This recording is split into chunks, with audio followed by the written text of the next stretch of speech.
Hey everyone, it's Cynthia Ray here. I am starting a little bit later than planned. For some reason, my program here wasn't connecting to Facebook. Oh no, let's see what's happening here.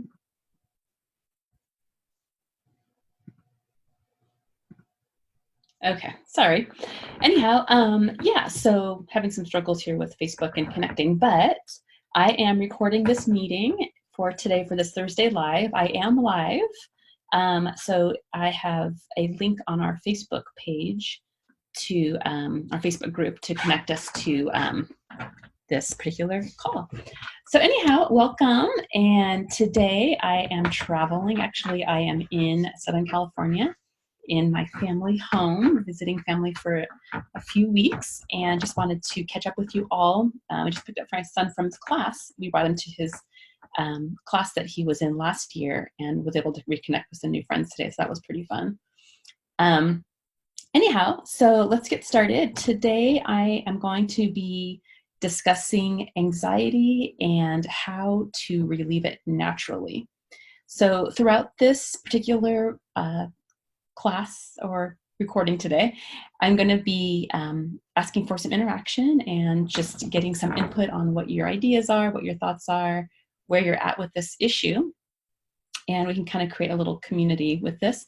If you're watching this recorded, if you're watching it live with me right now, I believe there's a button where you can chat. It's this chat, this little chat box, and I'll put that open right now for you to use. So I'm going to write, hello, everyone.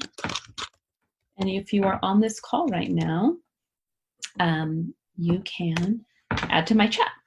So anyway, welcome. And if you're watching this recorded, I believe you can still also do the chat, or just when I post this video to our Facebook group, you can comment in the comment section and I'll comment back. Okay, anyhow, so yeah, so I'm here in Southern California and enjoying this rainy weather, which is kind of different for us because we're used to North Idaho where it's rains a little bit, but mostly sleet and snow. So having it wet and warm is different for us for sure. But anyhow, okay, so let's get back to it. So anxiety and natural remedies. So just to give you a little bit of a background on me. So my name is Cynthia Ray. I didn't tell you that yet. Welcome. And I have been a registered dietitian and fitness specialist for over 20 years now. I can't believe it, time is flying.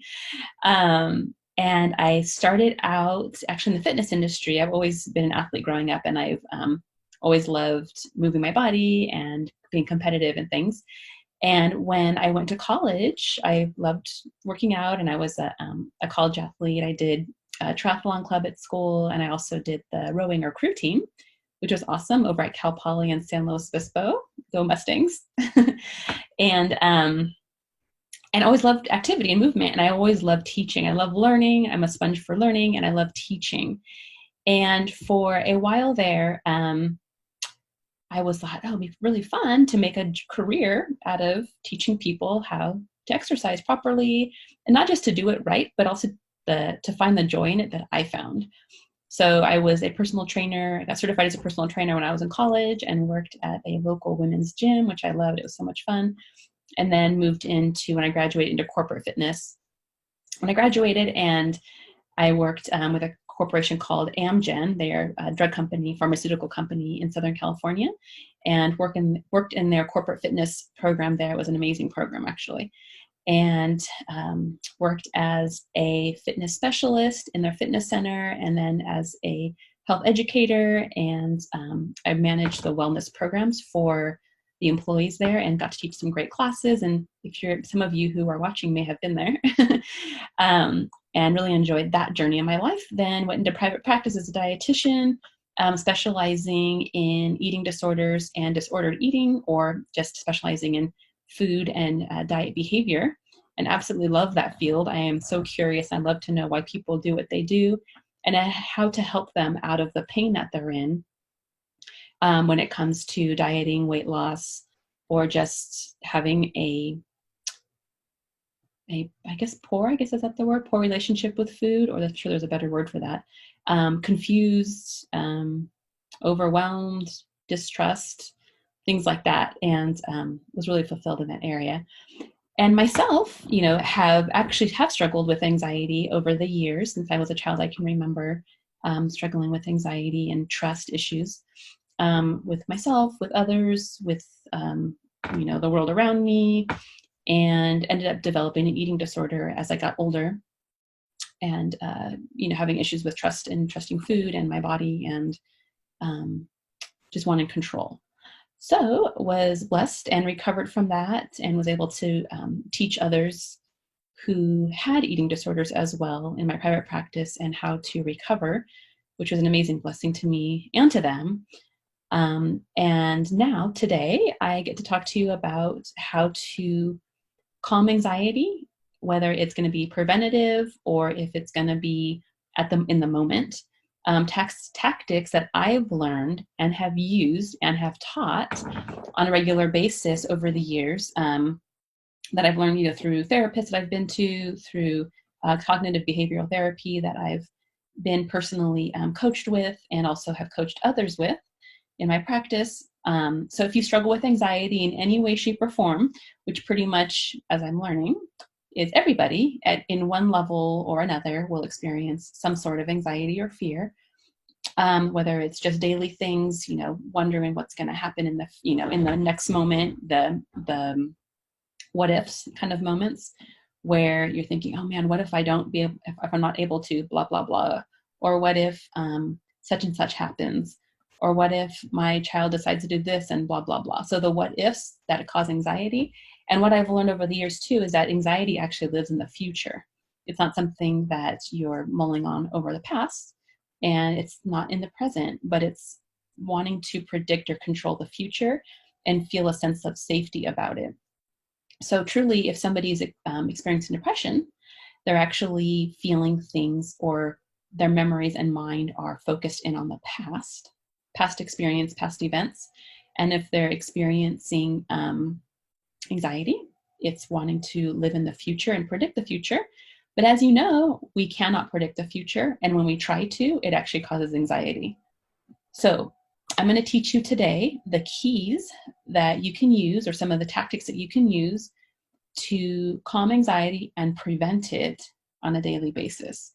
It's really amazing because our brains can actually be retrained, and you're able to get rid of some of those natural tendencies to go to anxiety as like a knee-jerk reaction to some life situations, and recognize it and stop it and reverse it with some really cool exercises and tactics I'm going to go over with you today. All right, so I have a few slides for you, and as we dive in, I'm going to put these slides up, and I'm actually probably going to take my face away because I'm going to share my screen with you. But you're going to hear my voice as we go along. And before we move on, how have you experienced, or do you experience anxiety in any way, shape, or form, whether it's chronic, whether it's day-to-day, or acute? Share with me, just either a yes or no, that I have experienced anxiety, and if you are wanting to find a remedy for it.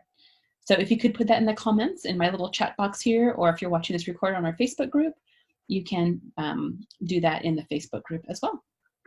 All right, so take a moment. You can share with me.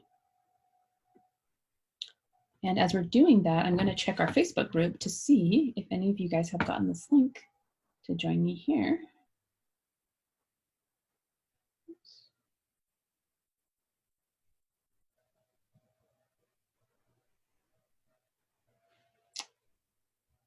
Let's see if this link was shared.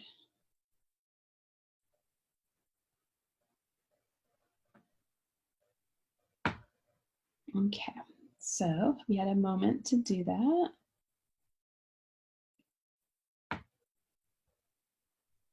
Just make sure everybody can find me.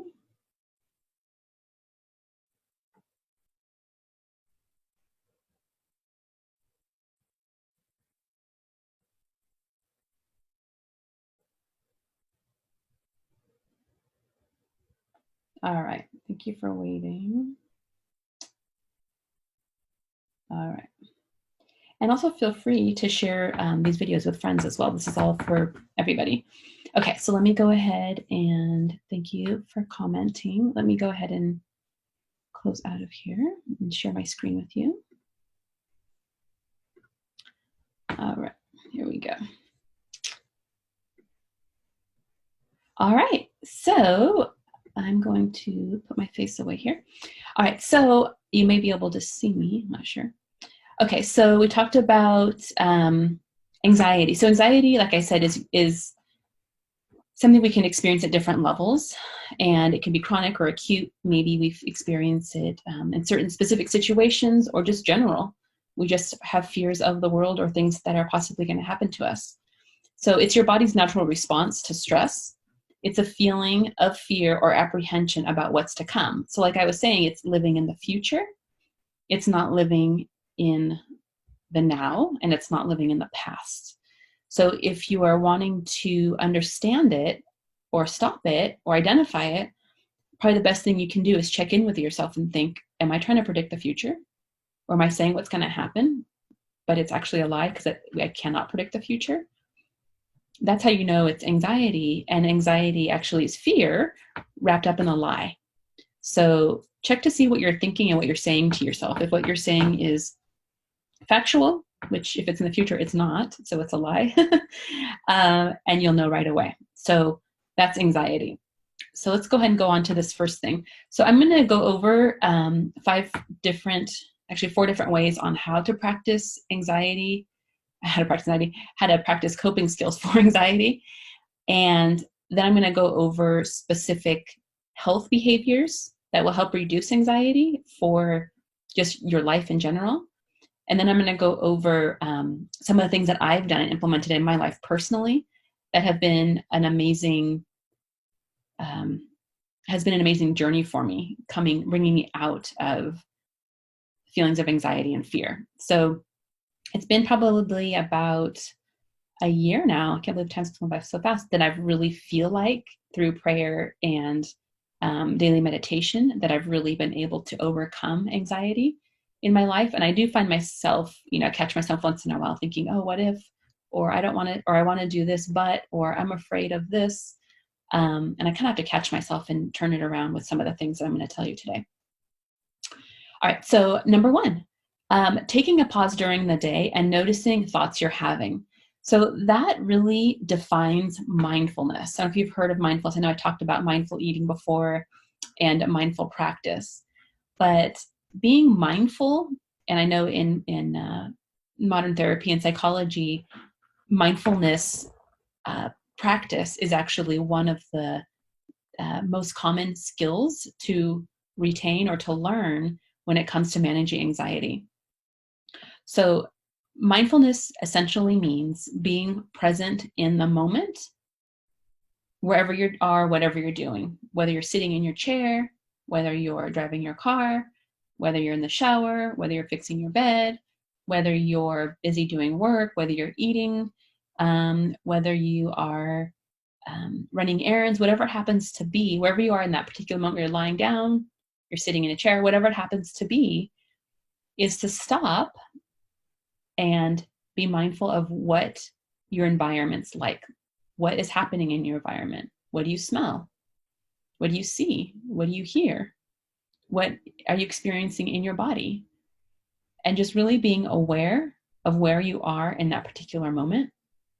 And that in itself is actually probably the best number 1 go-to tactic. There's so many others too, but this is a really good one. Best number 1 go-to tactic when it comes to stopping anxious thoughts is just being mindful, stopping yourself and just being present for a few minutes and noticing exactly what it is around you. Another antidote for anxiety, for calming anxiety in the moment, is thankfulness. Being grateful and creating a gratitude list, whether it's in your mind, out loud is actually even better. Saying it out loud, just saying everything you could think of in the moment that you could be grateful for. So just either, or writing it down, or just telling somebody. That's one thing that you can absolutely do anytime, any way, anyhow, is just start, as soon as you catch yourself, just start blurting out what it is that you're thankful for, what you're grateful for. And just keep doing that until you feel like yourself calming down. And like I said, and being mindful, sitting where you are in the moment or wherever you are, stopping, maybe taking a breath or two, deep breath or two, and then start thinking about, being aware of your environment, whether what you hear, what you smell, what textures you feel,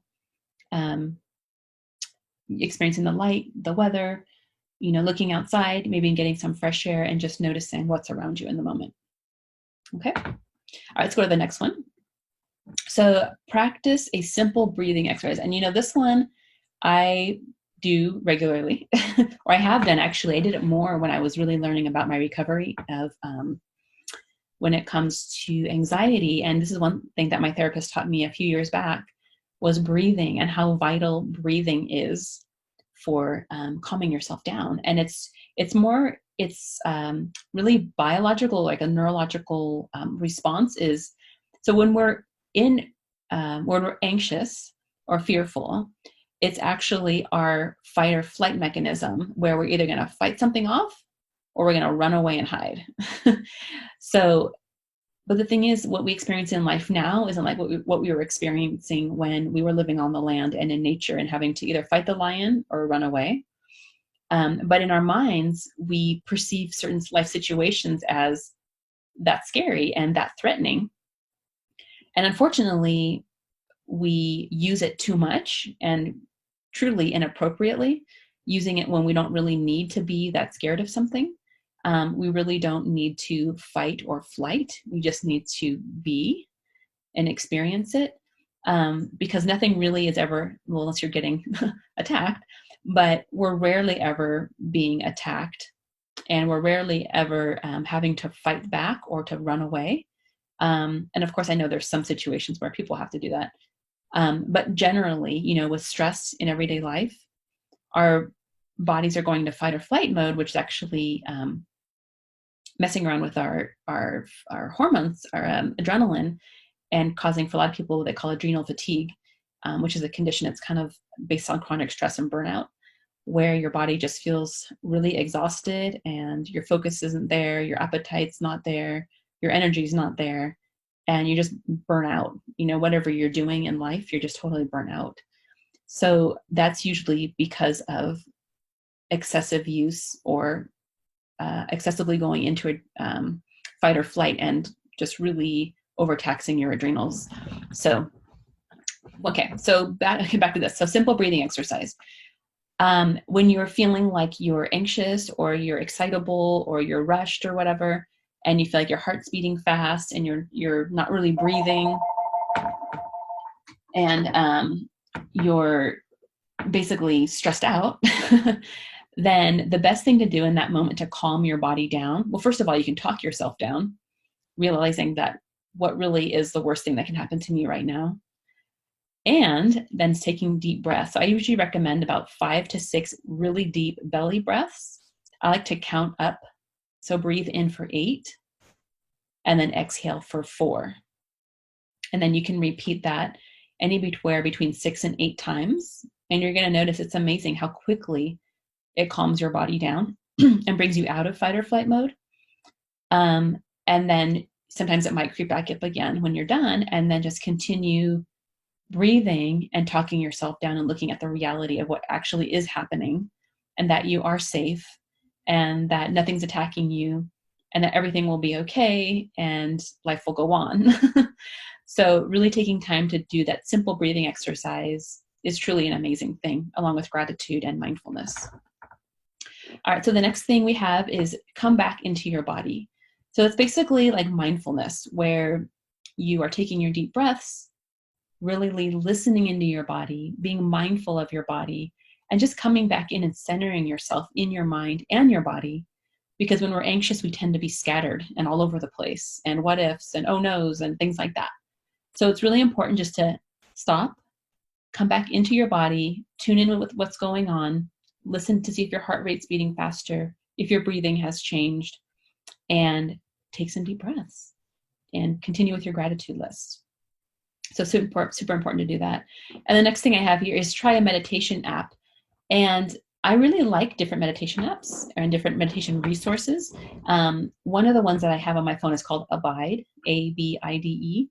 And it's a Christian meditation app. And that's something that I really enjoy as a Christian. But I know if you go onto Google or YouTube, you can Google or YouTube some really great mindfulness meditation videos and audios that you can find there that are really great and helpful for doing daily meditation. So as far as meditation goes, it's a daily practice, and it's been found in recent research, probably within the last 15, 20 years maybe, that our brains actually are retrainable, and that we can stop the anxious thoughts that are coming in automatically by retraining our brain and creating a new pathway for a reaction to life situations. So if your immediate reaction to something, let's say your immediate reaction to traffic is stress because you're trained to do that, or somehow in your life you came to the point where maybe you're in traffic and you're noticing that I needed to be somewhere right now and I'm stressed out because I'm going to run late, or somebody's waiting for me, or what if this or what if that. And now we are conditioned to respond to traffic with stress. So we can actually do mindfulness meditation practices daily, and it'll actually help to retrain your brain to start thinking in a different way, that traffic doesn't have to equal stress, that traffic can maybe possibly even equal a time to kick back and relax and listen to some great music, a great audio, maybe even listen to a movie, or just time just to be still. So using mindfulness meditation exercise daily, and you can do it in the morning when you wake up. I usually try to do it before I get out of bed in the morning, because once I get out of bed, the world starts coming at me and it's really hard to get back to it. Or before you go to sleep at night, when you're laying in bed getting ready for bed, you can put it on your phone, turn on your app, and just listen to a short meditation. You can do it anywhere from 10 to 30 minutes, 10 minutes to start and 30 minutes as you go up. And you're going to notice that you're going to have what they call monkey brain at first. It's also a mind conditioning exercise where at first you're going to have monkey brain because your brain isn't used to being still and just listening. You'll have a thought about something else, or thought about something else that comes in. And you're like, oh man, I just missed this meditation. I keep thinking about other things and my brain's swirling. But what you can do is, without judging yourself, but with grace, you can say, oh yeah, yes, monkey brain, come on back. I know you like to stray, but come on back and let's continue with listening in. And each time that happens, you catch it and bring it back in, reel it back in. That's in itself is conditioning your mind to focusing and becoming mindful. All right, so hopefully that helps you. I really enjoy it. This is really fun for me. When I first had my second son, I did a hypnobirthing class, which sounds really hippie-ish, but it was actually really cool. I learned a lot in that class about how to retrain my brain and how to refocus, because our exercise was to do meditation daily. And I was usually doing it in the morning, first thing before my day started, and absolutely loved it and really got stuck on it because it felt so good to really start my day out with a fresh perspective and not rushed. Because oh my gosh, I can completely tell, and I'm sure you can too, the difference between starting out your day rushed and jumping out of bed, and the rest of your day is spinning. But if you get up maybe even 10 minutes early, or wake up 10 minutes early, and take an opportunity to do your meditation time or just deep breathing exercise. You don't have to meditate. You could even just do mindfulness breathing, where you can just lay in bed, quiet your mind, center your brain, and just listen to your breath, breathing in and out. Like I said, you can do a 8-second inhale and a 4-second exhale, just listening to your breath, inhale and exhale. And then you're going to start to notice your body calming down, your brain centering, and you can even in that moment take charge of your monkey brain and just kind of gently bring it back in and continue with your breathing. and it completely resets the tone of your day, and you'll completely enjoy that. So that's another thing that you can try. All right, so I remember for me, when I was going through bouts of anxiety, or just general anxiety throughout the day, excuse me, I was noticing that there's so many factors that actually make it worse. Or if somebody doesn't have chronic anxiety, that certain things definitely make you more sensitive to things that are happening in your world. So if you're not getting enough sleep, if you're really tired, I remember when I first had my kids and they were infants and I was overtired and just couldn't keep things together, I was much more sensitive emotionally, and my focus wasn't there. Everything was magnified that was happening in my life. I couldn't exercise like I wanted to because I was tired. So if you're able to get enough sleep, that's definitely a priority, because your body and your mind can function optimally because it's rested. Like I talked about, meditating daily is a great exercise for reducing anxiety. Staying active and exercising, of course, it's not just preventative, but it also helps as a remedy for when you are in an anxious moment. Just getting out there and using that fight or flight that you're in, and just allowing those hormones, the adrenaline and things like that, to come down by using the fight or flight that it's in, and actually running and exercising or doing something difficult in the moment to release those hormones. Eating a healthy diet, of course, right? So if you're not eating well, if you're not eating enough, if you're eating too much, if you're eating a poor diet meaning processed food and lacking whole food and fiber in your diet, and hydration, it's definitely creates a sensitivity in your body, and your brain isn't functioning optimally. So you're not going to get everything's being magnified. So you're not going to get that optimal brain function when you're not giving the food that it needs. Especially vitamins B6 and B12 are vital for brain function, and also carbohydrates and fats, and protein too, but mainly carbohydrates for healthy brain function. The other thing is avoiding alcohol. If you have anxiety, generally it's a good idea to avoid alcohol. However, of course, you don't want to use it to calm anxiety either. So you want to definitely, just like using food to calm anxiety, which some people do, it's not taking care of the problem. It's just band-aiding it. And it's going to actually make things worse, of course, because it can turn into an addiction and decline in your health overall. Avoiding caffeine. So if you're an anxious person, you have caffeine, you're already amped up. So adding fuel to the fire definitely isn't a good idea. It's just going to make things worse. Quitting smoking cigarettes, that's always a good idea.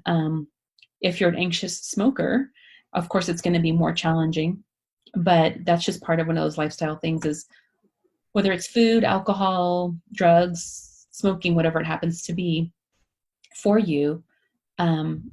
The idea is to learn how to cope with life and feelings without the addiction. And that's very general, but that's the bottom line. And it takes practice, and it takes work, and maybe even some additional counseling. Getting outside, this is a big one. Yesterday I went for a hike, and during sunset, it was gorgeous. And just being out there and noticing and listening to nature was beautiful. And I'm thinking, wow, if you can just kind of step out for a moment and get outside of yourself and look at the world in the appropriate perspective, and notice actually what is happening outside of yourself, it's so calming and it's so relaxing just to connect with nature. So if anything, just go outside and breathe some fresh air if you can. Okay, so these are some of the things, some of these practical tips for prevention are some of the things that I've done personally in the past.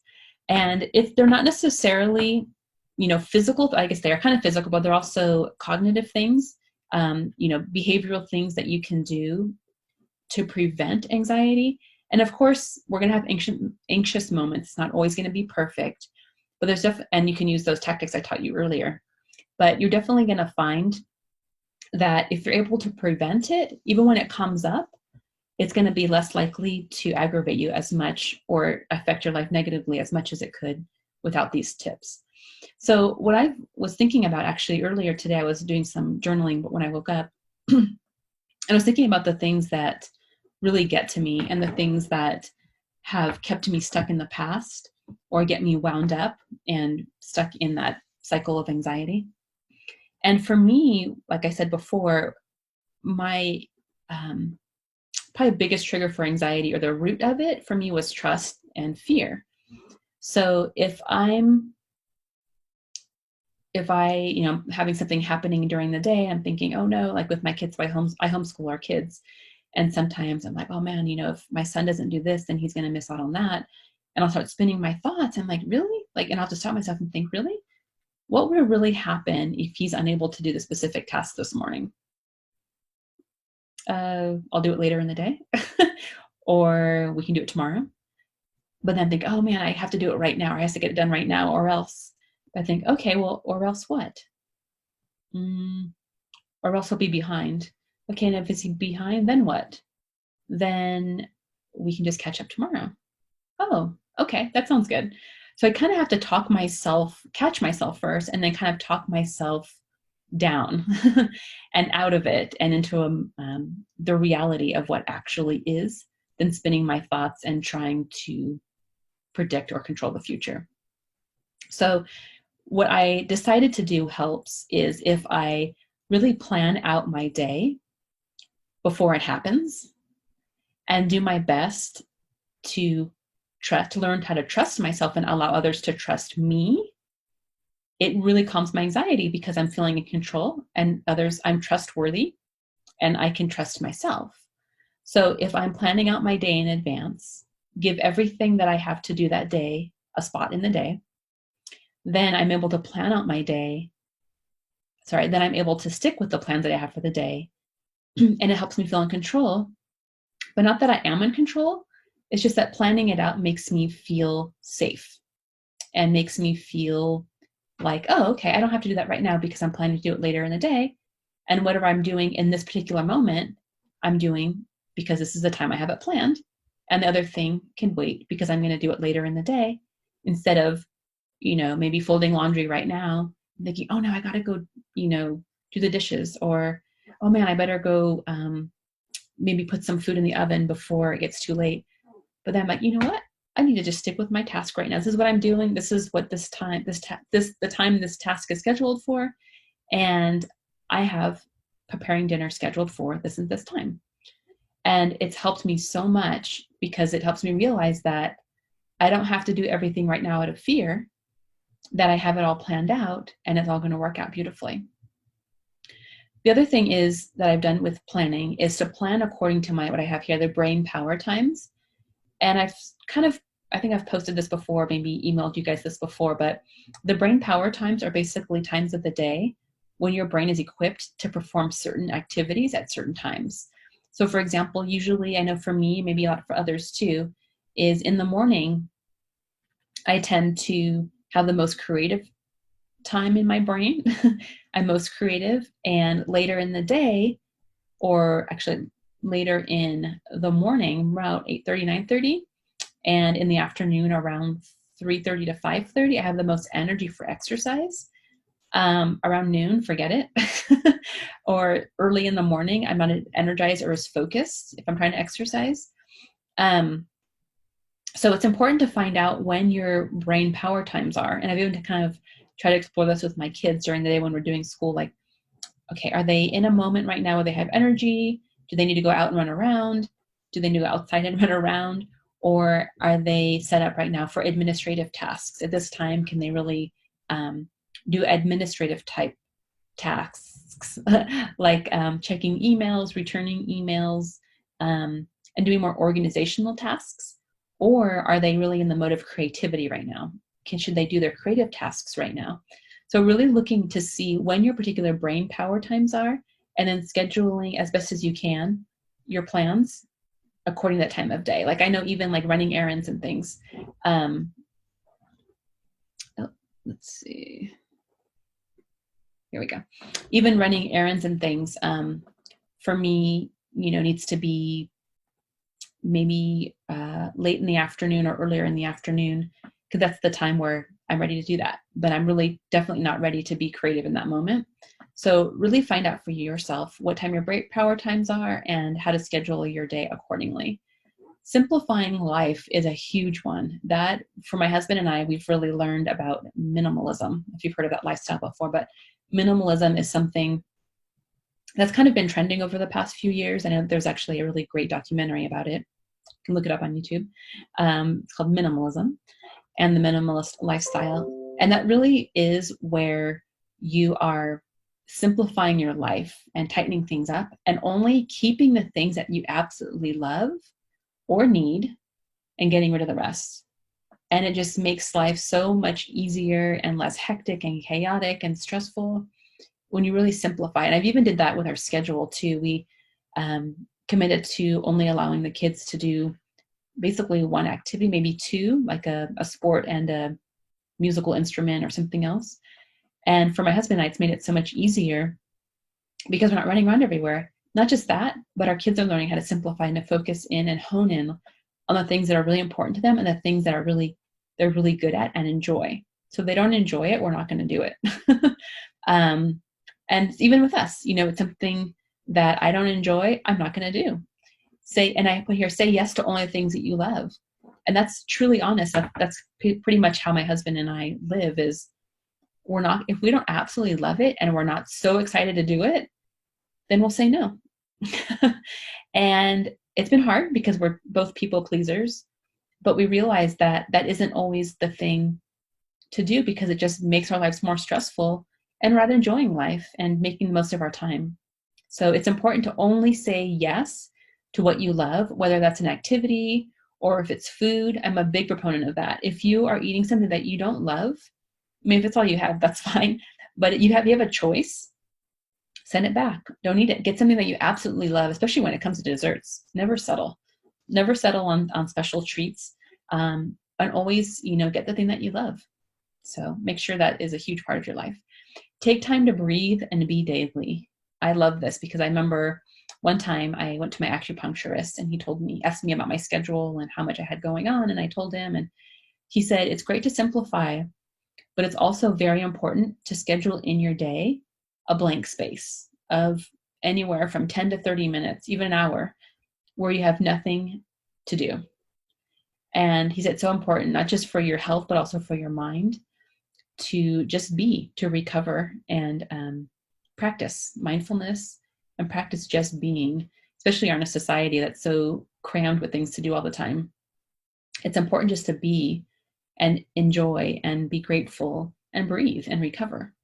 So taking time to breathe and setting aside 10 to 30 minutes up to an hour, I guess, of nothing. So I hope you enjoy that. It really has been a huge benefit to my life. And be flexible. So, typo there. So be flexible or flexible.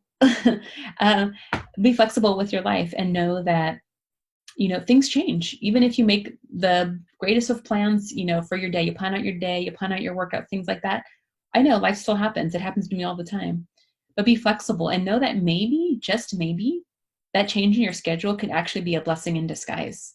And maybe it's opening up a new door or opportunity for you that you didn't foresee. Or maybe it helped you run into a friend you haven't seen in a long time, or create a new relationship, or just to be and breathe, or just to do something else that you needed to do with extra time that you have. So my tip here, it says, be open and ready for change. The new plans may be better than the original ones. So you might have experienced that before. So if you have, I would like you to share right now in our comment section or in our chat box. Tell me about a time when you had your day planned or you had plans in a particular day for something, and all of a sudden something changed. And at first you might have been frustrated or annoyed, but you realize looking back that it actually opened up a new opportunity of something even better, or just a really great situation because things changed. So if you go ahead and share that, I'll wait a moment. You can share that with our group.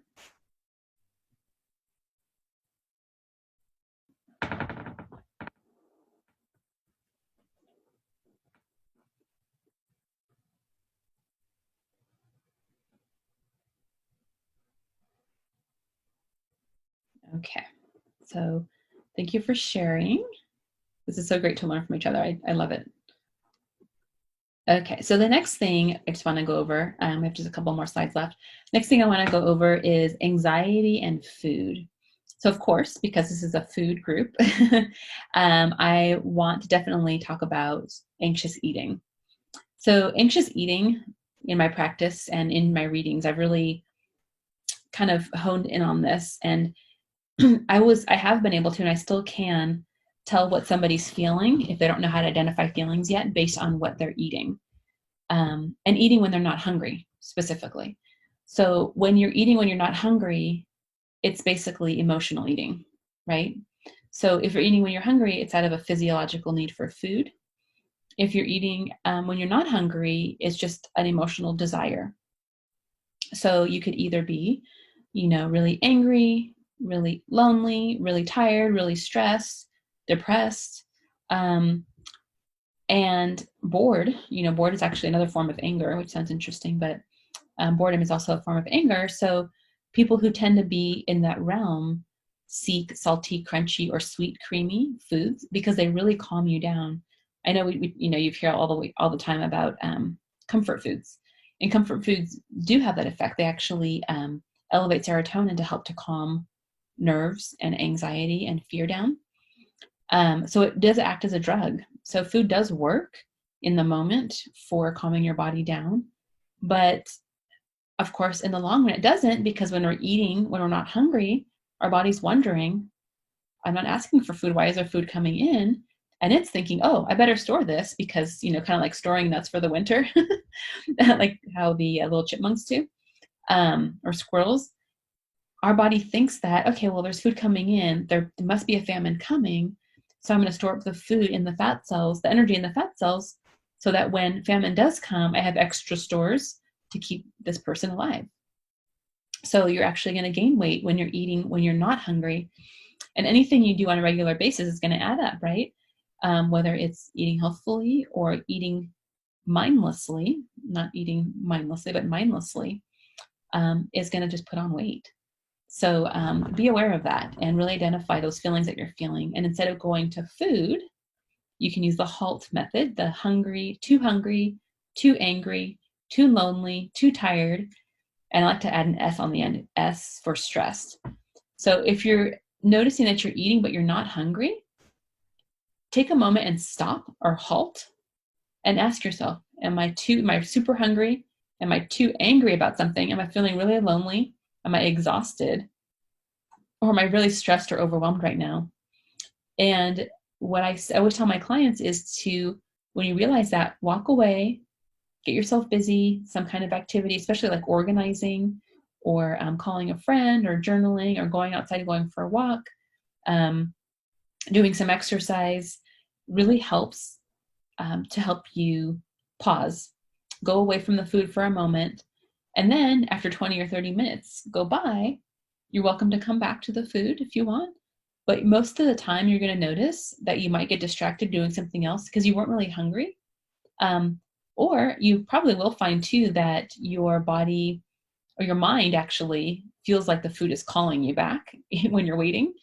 But do your best to stay distracted and hold, be intentional about waiting the 20 to 30 minutes and seeing what happens. And I've noticed even for me one time when I was, a couple weeks ago, we were eating ice cream bar at home. And man, it was so good. It was like one of those Dove ice cream bars. It was so good. I'm like, oh man, I want another one right now. Right after I finished, actually, as I was finishing the first one, I'm like, oh wow, I need another one. I thought, you know what? I'm going to experiment with this. I'm going to stop. I'm going to halt. And I'm going to do something else. So I took a shower, went in our jacuzzi or something, and waited out a little bit, got changed. And I realized, you know what? I don't even want it anymore. So sometimes it's just a matter of stopping yourself and halting and seeing what happens, because your body may not actually even want it anymore. So the other thing too is if you're feeling anxious, you may even have a lack of appetite. Some people either go to food to calm anxiety, or some people are so nervous that they can't even eat anything because they're in fight or flight mode. When our fight or flight hormones kick in, we actually don't want food because we need to go out and fight or run.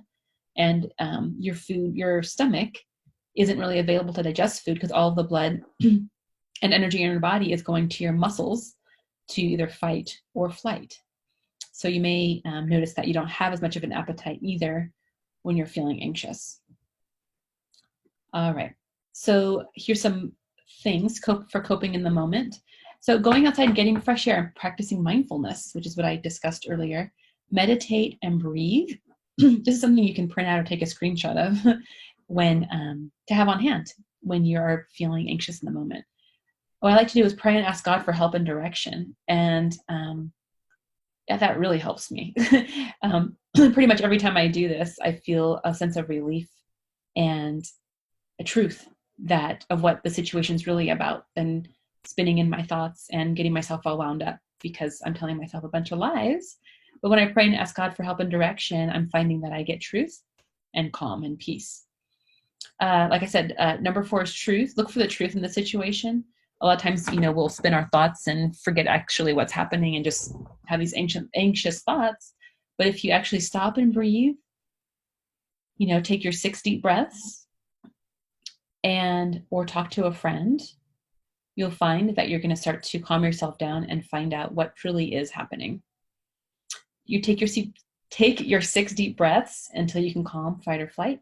Exercise to get rid of the fight or flight. Like I said before, you can do a really hard exercise, maybe as many push-ups as you can, squats, sprinting up and down stairs, just to get that fight or flight calm. And then you can breathe and kind of feel like you've reset your mind a little bit. Calling a friend to vent or journal. Calling a friend to vent is great, but just let them know before you start the conversation what's going on so they're not overwhelmed. And journaling, of course, too. If there's no one available to talk to, then you can definitely journal. It's super helpful. They feel just so calming. Lie down. Oh, I like this one. Lie face down on an exercise ball and breathe. I've done this one before where I've, kind of felt a little bit wound up. And I'm like, you know what? I have my ball right here. I'm going to try it. And laying down on your stomach, there's something magical about it, or even like on your upper chest. We put pressure on it. It's super calming and relaxing. So give that a try. There's lots of things here you can do and strategies that you can take for calming anxiety down. And of course, if you need additional care or someone to talk to about this and you just feel like you can't go this alone, I definitely recommend looking up or getting a recommendation for a great licensed marriage family counselor or therapist. And they're so great at giving you behavioral skills and accountability when it comes to coping with anxiety. All right, so my last thing here is a little bit of let's put it into practice.